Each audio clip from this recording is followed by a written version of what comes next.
Mutton অনেকদিন পর বলো।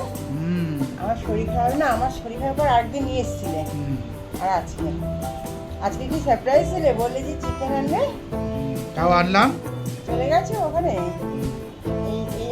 ওখান থেকে নিয়েছি, যেখান থেকে নিয়ে আসো।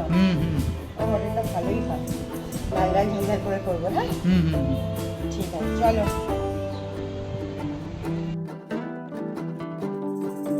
কি রান্না করেছো আজকে? এই দেখো আজকে মটন থালি।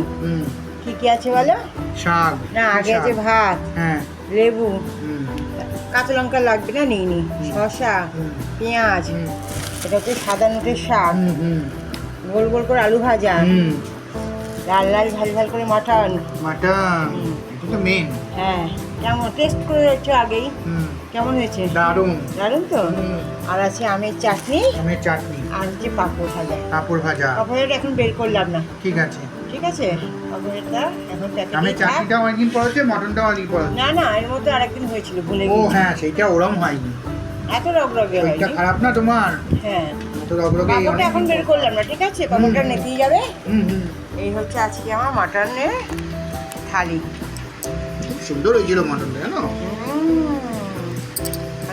ঠিক আছে, তোমরা কে কি রান্না করেছো একটু শেয়ার করো আমার সাথে। আর আজকে লাঞ্চ থালি যদি তোমাদের দেখতে ভালো লাগে, প্লিজ একটা লাইক করে দিও।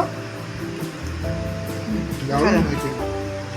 ঠিক আছে, চলো টাটা, আবার দেখা হবে নতুন একটি ব্লগে। তাড়াতাড়ি খেয়ে নাও গো, বৃষ্টি আসছে আবার। বৃষ্টি আছে, হ্যাঁ, হাওয়া হচ্ছে তো বাইরে, জামা কাপড় তো তুলতে হবে। গোল গোল করে আলু ভাজা, লাল লাল ঝাল ঝাল করে মটন। মাটন, এটা তো মেন। হ্যাঁ, কেমন টেস্ট করে হচ্ছে আগেই? কেমন হয়েছে? দারুণ। দারুণ তো। আর আছে আমের চাটনি, আমের চাটনি, আর হচ্ছে পাঁপড় ভাজা।